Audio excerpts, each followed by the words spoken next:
کس لیے؟ طیبہ نے اسے حیرانی سے دیکھا۔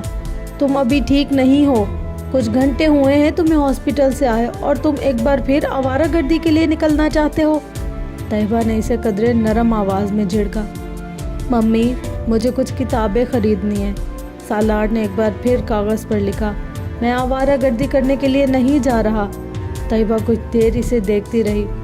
تم ڈرائیور کے ساتھ چلے جاؤ، سالار نے سر ہلا دیا۔ وہ جس وقت مارکیٹ کی پارکنگ میں گاڑی سے اتر رہا تھا شام ہو چکی تھی۔ مارکیٹ کی روشنیاں وہاں جیسے رنگ و نور کا ایک سیلاب لے آئی تھی۔ وہ جگہ جگہ پھرتے لڑکے لڑکیوں کو دیکھ سکتا تھا، مغربی ملبوسات میں ملبوس، بے فکری اور لاپرواہی سے کہکے لگاتے ہوئے۔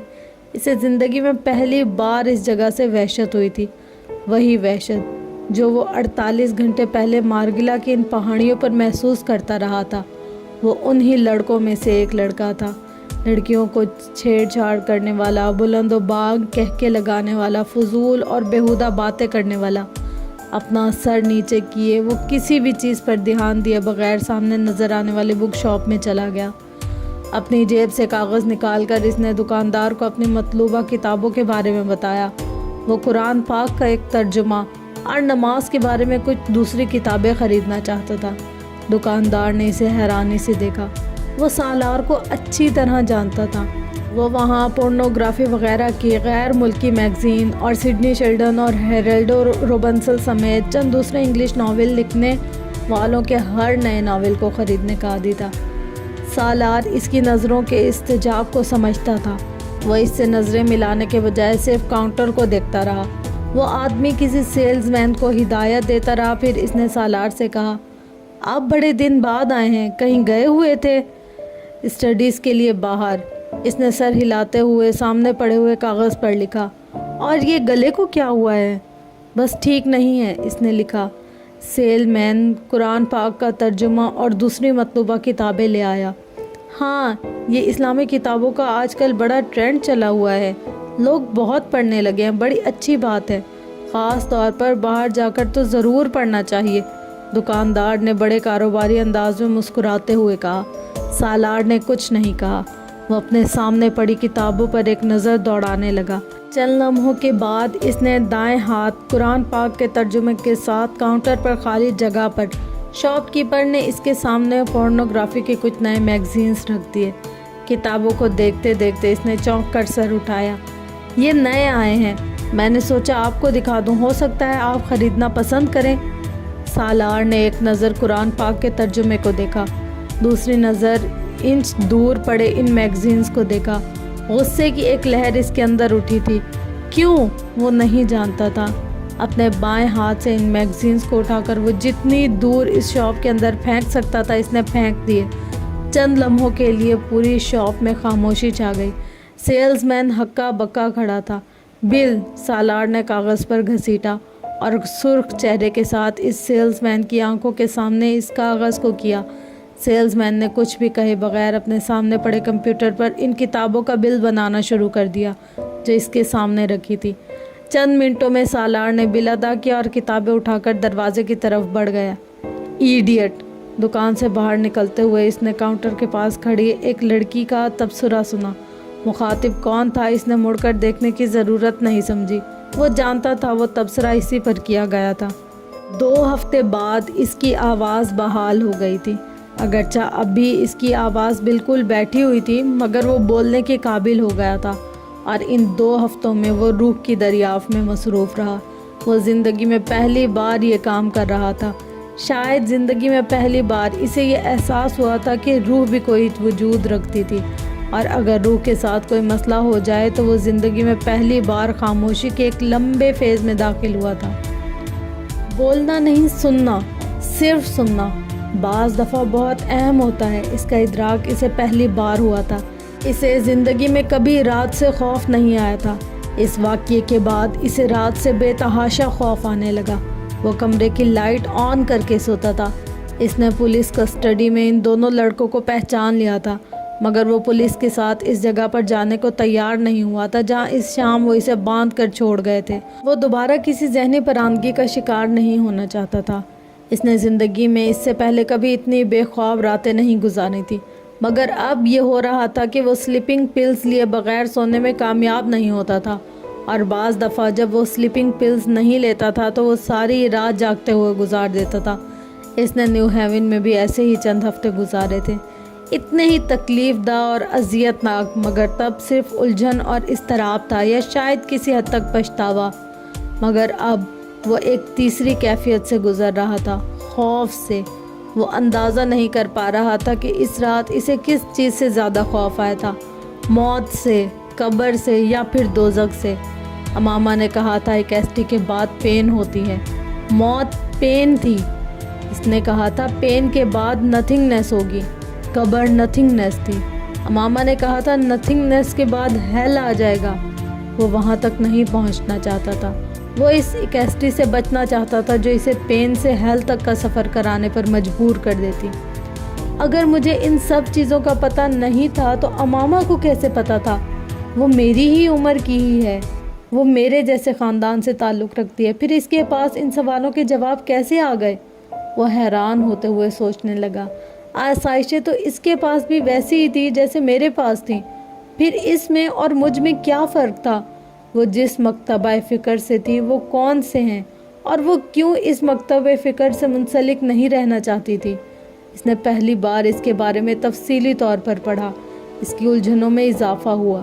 ختم نبوت پر اختلاف کیا اتنا اہم ایشو ہے کہ ایک لڑکی اس طرح اپنا گھر چھوڑ کر چلی جائے؟ اس نے اسجد سے اس کے لیے شادی نہیں کی کیونکہ وہ ختم نبوت پر یقین نہیں رکھتا تھا۔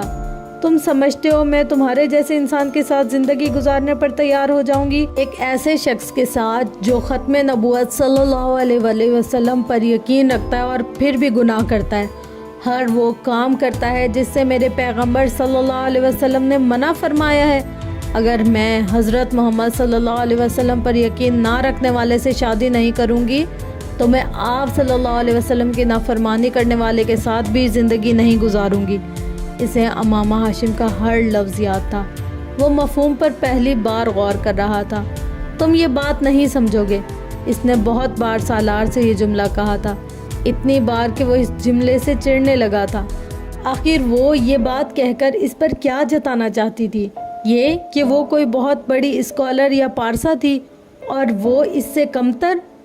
اب وہ سوچ رہا تھا، وہ بالکل ٹھیک کہتی تھی، وہ واقعی تب کچھ بھی سمجھنے کے قابل نہیں تھا۔ کیچڑ میں رہنے والا کیڑا یہ کیسے جان سکتا ہے کہ وہ کسی گندگی میں رہتا ہے؟ اسے اپنے بجائے دوسرے گندگی میں لپٹے اور گندگی میں رہتے نظر آتے ہیں، وہ تب بھی گندگی میں ہی تھا۔ مجھے تمہاری آنکھوں سے، تمہارے کھلے گریبان سے گھن آتی ہے۔ اسے پہلی بار اب ان دونوں چیزوں سے گھن آئی تھی۔ یہ جملے کئی ماہ تک اس کے کانوں میں گونجتے رہے، وہ ہر بار اسے ذہن سے جھٹکتا کچھ مشتعل ہو جاتا تھا، اپنے کام میں مصروف ہو جاتا، مگر اب پہلی بار اس نے محسوس کیا تھا کہ اسے خود بھی اپنے آپ سے گھن آنے لگی تھی۔ وہ اپنا گریبان بند رکھنے لگا تھا، اپنی آنکھوں کو جھکانے لگا تھا، وہ آئینے میں بھی خود اپنی آنکھوں میں دیکھنے سے کترانے لگا تھا۔ اس نے کبھی کسی سے یہ نہیں سنا تھا کہ کسی کو اس کی آنکھوں، اس کی نظروں سے گھن آتی تھی، خاص طور پر کسی لڑکی کو۔ یہ اس کی آنکھیں نہیں، ان آنکھوں میں جھانکنے والا تاثر تھا جس سے امامہ ہاشم کو گھن آتی تھی، اور امامہ ہاشم سے پہلے کسی لڑکی نے اس تاثر کو شناخت نہیں کیا تھا۔ وہ آنکھوں میں آنکھیں ڈال کر بات کرنے والی لڑکیوں کی کمپنی میں رہتا تھا اور وہ ایسی ہی لڑکیوں کو پسند کرتا تھا۔ امامہ ہاشم نے کبھی اس کی آنکھوں میں آنکھیں ڈال کر بات نہیں کی تھی، وہ اس کے چہرے کو دیکھتی اور اس سے اپنی طرف دیکھتے پا کر نظریں ہٹا لیتی یا کسی اور چیز کو دیکھنے لگتی۔ سالار کو خوش فہمی تھی کہ وہ اس سے نظریں چرا رہی تھی کیونکہ اس کی آنکھیں بہت پرکشش تھیں۔ اسے پہلی بار اس کے منہ سے فون پر یہ سن کر شوق لگا تھا کہ اسے اس کی آنکھوں سے گھن آتی تھی۔ آنکھیں روح کی کھڑکیاں ہوتی ہیں، اس نے کہیں پڑھا تھا، تو کیا میری آنکھوں سے میرے اندر چھپی گندگی کو دیکھنا شروع ہو گئی تھی؟ اسے تعجب نہیں ہوا، ایسا ہی تھا، مگر اس گندگی کو دیکھنے کے لیے سامنے والے کا پاک ہونا ضروری تھا، اور امامہ ہاشم پاک تھی۔ آپ اب مجھے کچھ نہ سمجھائیں، آپ کو اب مجھ سے کوئی شکایت نہیں ہوگی، سالار نے سکندر سے آنکھیں ملائے بغیر کہا تھا۔ وہ دوبارہ یل جا رہا تھا اور جانے سے پہلے سکندر نے ہمیشہ کی طرح اسے سمجھانے کی کوشش کی تھی، وہی پرانی نصیحتیں کسی مہم سی آس اور امید میں ایک بار پھر اس کے کانوں میں ٹھونسنے کی کوشش کی تھی، مگر اس بار ان کے بات شروع کرتے ہی سالار نے انہیں زندگی میں پہلی دفعہ یقین دہانی کروائی تھی، اور زندگی میں پہلی بار سکندر عثمان کو اس کے الفاظوں پر یقین آیا تھا۔ وہ اس حادثے کے بعد اس میں آنے والی تبدیلیوں کو واضح طور پر دیکھ رہے تھے۔ وہ پہلے والا سالار نہیں رہا تھا، اس کی زندگی ہی تبدیل ہو چکی تھی، اس کا حلیہ، اس کا انداز، سب کچھ۔ اس کے اندر کے شعلوں کو جیسے کسی نے پھونک مار کر بجھا دیا تھا۔ صحیح ہوا تھا یا غلط، یہ تبدیلیاں اچھی تھیں یا بری، خود سکندر عثمان بھی اس کے بارے میں کوئی رائے دینے کے قابل نہیں ہوئے تھے، مگر انہیں یہ ضرور معلوم ہو گیا تھا کہ اس میں کوئی بہت بڑی تبدیلی آئی تھی۔ انہیں یہ اندازہ نہیں ہوا تھا کہ اس نے زندگی میں پہلی بار چوٹ کھائی تھی، اور زندگی میں پہلی بار پڑنے والی چوٹ بڑے بڑوں کو رلا دیتی ہے، اور وہ تو پھر 21-22 سال کا لڑکا تھا۔ زندگی میں بعض دفعہ ہمیں پتہ نہیں چلتا کہ ہم تاریکی سے باہر آئے ہیں یا تاریکی میں داخل ہوئے ہیں۔ اندھیرے میں سمت کا پتہ نہیں چلتا، مگر آسمان اور زمین کا پتہ ضرور چل جاتا ہے، بلکہ ہر حال میں چلتا ہے۔ سر اٹھانے پر آسمان ہی ہوتا ہے، سر جھکانے پر زمین ہی ہوتی ہے۔ دکھائی دے نہ دے، مگر زندگی میں سفر کرنے کے لیے صرف 4 سمتوں کی ہی ضرورت پڑتی ہے: دائیں بائیں آگے پیچھے۔ 5ویں سمت پیروں کے نیچے ہوتی ہے، وہاں زمین نہ ہو تو پاتال آ جاتا ہے۔ پاتال میں پہنچنے کے بعد کسی سمت کی ضرورت نہیں رہتی۔ 6ٹھی سمت سر سے اوپر ہوتی ہے، وہاں جایا ہی نہیں جا سکتا، وہاں اللہ ہوتا ہے، آنکھوں سے نظر نہ آنے والا، مگر دل کی ہر دھڑکن، خون کی ہر گردش، ہر آنے جانے والی سانس، حلق سے اترنے والے ہر نوالے کے ساتھ محسوس ہونے والا۔ وہ فوٹوگرافک میموری اور 150 IQ لیول اسے اب عذاب لگ رہا تھا۔ وہ سب کچھ بھولنا چاہتا تھا، وہ سب جو وہ کرتا رہا تھا، وہ کچھ بھی بھلانے کے قابل نہیں تھا۔ کوئی اس سے اس کی تکلیف پوچھتا۔ نیو ہیون واپس آنے کے بعد اس نے زندگی میں ایک نئے سفر کو شروع کیا تھا۔ اس رات اس جنگل کے ہولناک اندھیرے اور تنہائی میں اس درخت کے ساتھ بندھے بلکتے ہوئے کیے گئے تمام وعدے اسے یاد تھے۔ وہ سب سے بالکل الگ تھلگ رہنے لگا تھا، معمولی سے رابطے اور تعلق کے بھی بغیر۔ مجھے تم سے نہیں ملنا، وہ صاف گو تو ہمیشہ ہی سے تھا، مگر اس حد تک ہو گیا تھا کہ اس کے ساتھیوں میں سے کسی کو بھی اس کی توقع نہیں تھی۔ چند ہفتے اس کے بارے میں اس کا گروپ چہمگویاں کرتا رہا، پھر یہ چہمگویاں اعتراضات اور تبصروں میں تبدیل ہو گئی، اور اس کے بعد طنزیہ جملوں اور ناپسندیدگی میں۔ پھر سب اپنی اپنی زندگی میں مصروف ہو گئے۔ سالار سکندر کسی کی زندگی کا مرکز و محور نہیں تھا، اور نہ دوسرا کوئی اس کی زندگی کا۔ اس نے نیو ہیون پہنچنے کے بعد جو چند کام کیے تھے، اس میں جلال النصر سے ملاقات کرنے کی کوشش بھی تھی۔ وہ پاکستان سے واپس آتے ہوئے اس کے گھر سے امریکہ میں اس کا ایڈریس لے آیا تھا۔ یہ ایک اتفاق ہی تھا کہ اس کا ایک کزن بھی اسی ہاسپٹل میں کام کر رہا تھا۔ باقی کا کام بہت آسان ثابت ہوا، ضرورت سے زیادہ آسان۔ وہ اس سے ایک بار مل کر اس سے معذرت کرنا چاہتا تھا، اسے ان تمام جھوٹوں کے بارے میں بتا دینا چاہتا تھا جو وہ اس سے اور امامہ کے بارے میں اور امامہ کو اس کے بارے میں بولتا رہا تھا۔ وہ ان دونوں کے تعلق میں اپنے رول کے لیے شرمندہ تھا، وہ اس کی تلافی کرنا چاہتا تھا۔ وہ جلال النصر تک پہنچ چکا تھا اور وہ امامہ تک پہنچنا چاہتا تھا۔ وہ جلال النصر کے ساتھ ہاسپٹل کے کیفیٹیریا میں بیٹھا ہوا تھا۔ جلال النصر کے چہرے پر بے حد سنجیدگی تھی، اور اس کے ماتھے پر پڑتے ہوئے بل اس کی ناراضگی کو ظاہر کر رہے تھے۔ سالار کچھ دیر پہلے ہی وہاں پہنچا تھا، اور جلال النصر اسے وہاں دیکھ کر ہکا بکا رہ گیا تھا۔ اس نے جلال سے چند منٹ مانگے تھے۔ وہ 2 گھنٹے انتظار کروانے کے بعد بالآخر کیفیٹیریا میں آ گیا تھا۔ سب سے پہلے تو میں یہ جاننا چاہوں گا کہ تم نے مجھے ڈھونڈا کیسے؟ اس نے آپ جناب کے تمام تکلفات کو برطرف رکھتے ہوئے ٹیبل پر بیٹھتے ہی سالار سے کہا، یہ اہم نہیں ہے، یہ بہت اہم ہے۔ اگر تم واقعی یہ چاہتے ہو کہ میں کچھ دیر تمہارے ساتھ یہاں گزاروں تو مجھے پتہ ہونا چاہیے کہ تم نے مجھے ڈھونڈا کیسے۔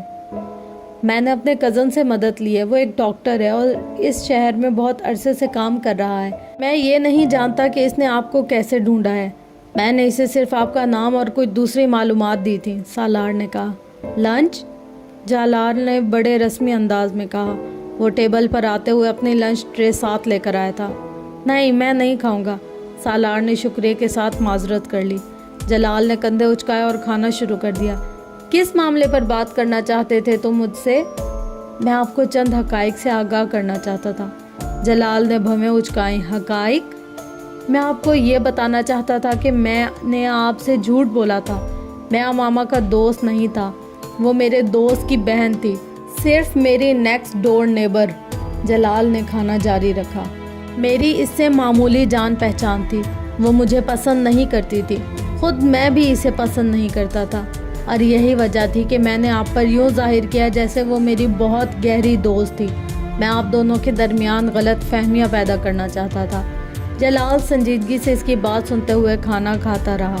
اس کے بعد جب امامہ گھر سے نکل کر آپ کے پاس آنا چاہتی تھی تو میں نے اس سے جھوٹ بولا آپ کی شادی کے بارے میں۔ اس بار جلال کھانا کھاتے کھاتے رک گیا۔ میں نے اس سے کہا کہ آپ شادی کر چکے ہیں، وہ آپ کے پاس اس لیے نہیں آئی تھی۔ مجھے بعد میں احساس ہوا کہ میں نے بہت نامناسب حرکت کی ہے، مگر اس وقت تک دیر ہو چکی تھی۔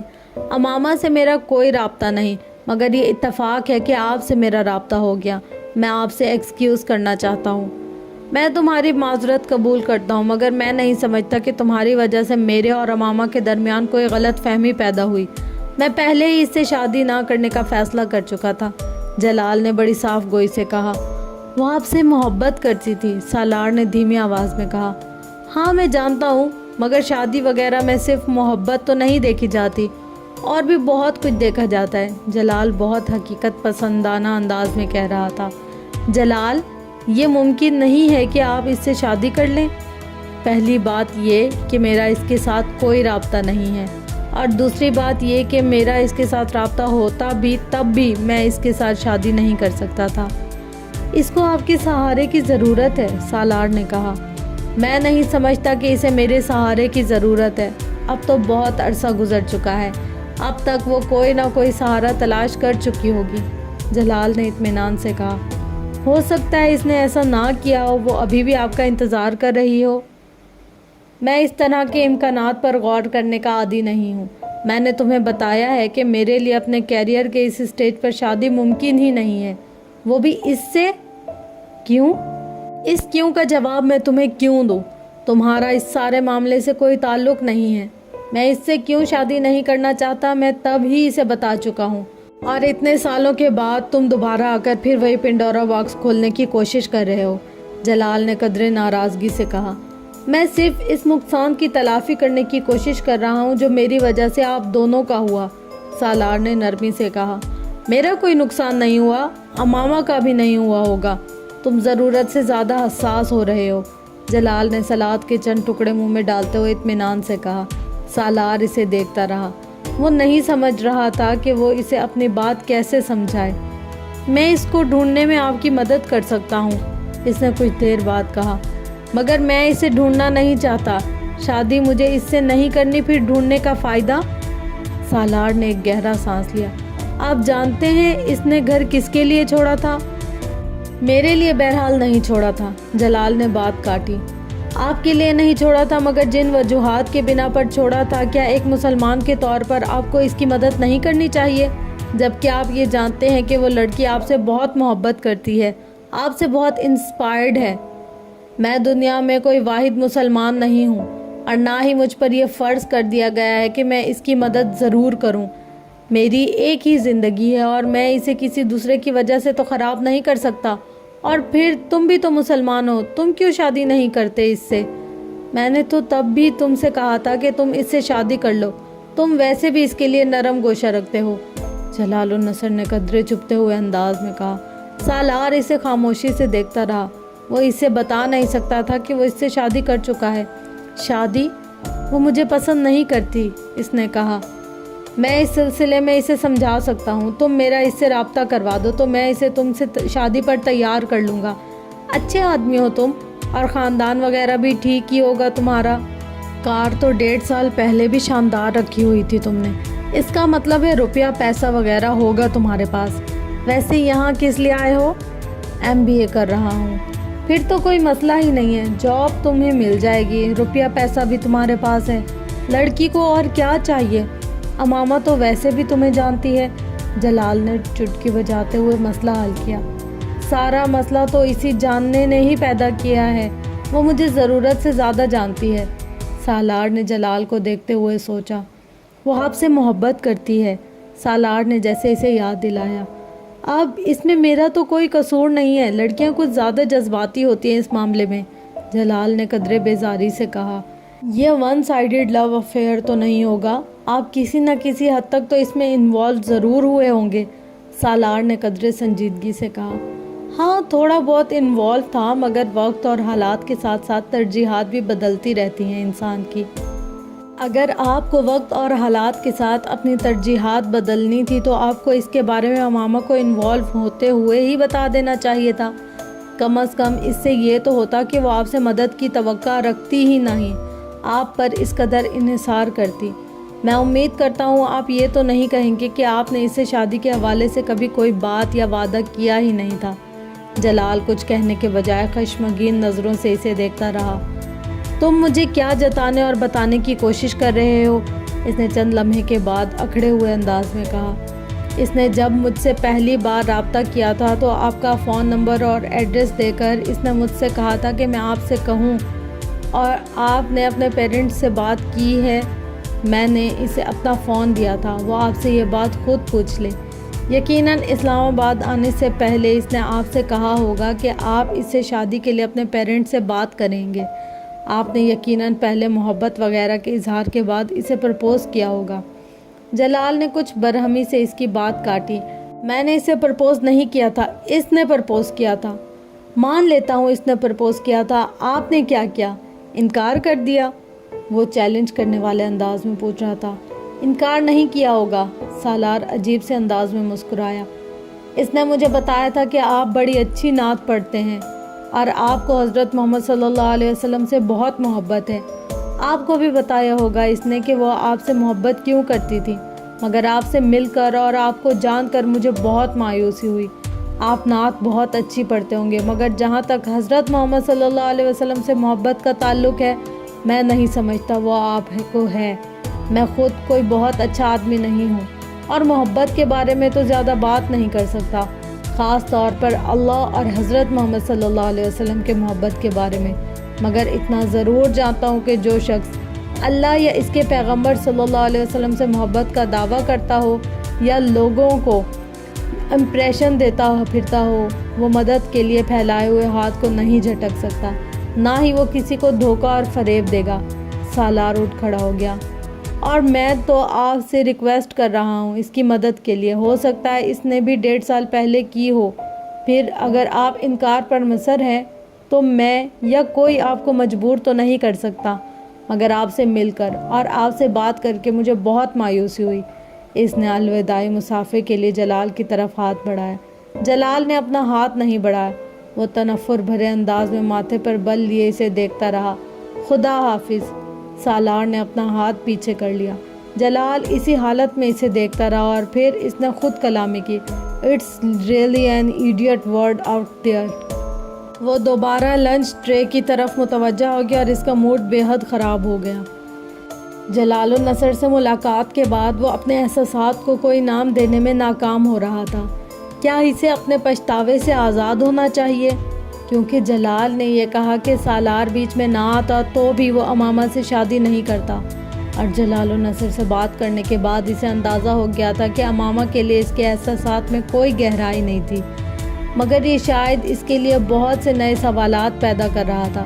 وہ جلال سے آج ملا تھا، 1.5 سال پہلے اس نے جلال کے ساتھ اس طرح بات کی ہوتی تو شاید اس پر ہونے والا اثر مختلف ہوتا، تب امامہ کے لیے اس کے احساسات کا پیمانہ مختلف ہوتا، اور شاید 1.5 سال پہلے وہ امامہ کے بارے میں اس بے حسی کا مظاہرہ نہ کرتا جس کا مظاہرہ اس نے آج کیا تھا۔ وہ ایک ذہنی رو میں اپنے کندھوں سے بوجھ ہٹتا ہوا محسوس کرتا اور اگلی ذہنی رو اسے پھر الجھن کا شکار کر دیتی۔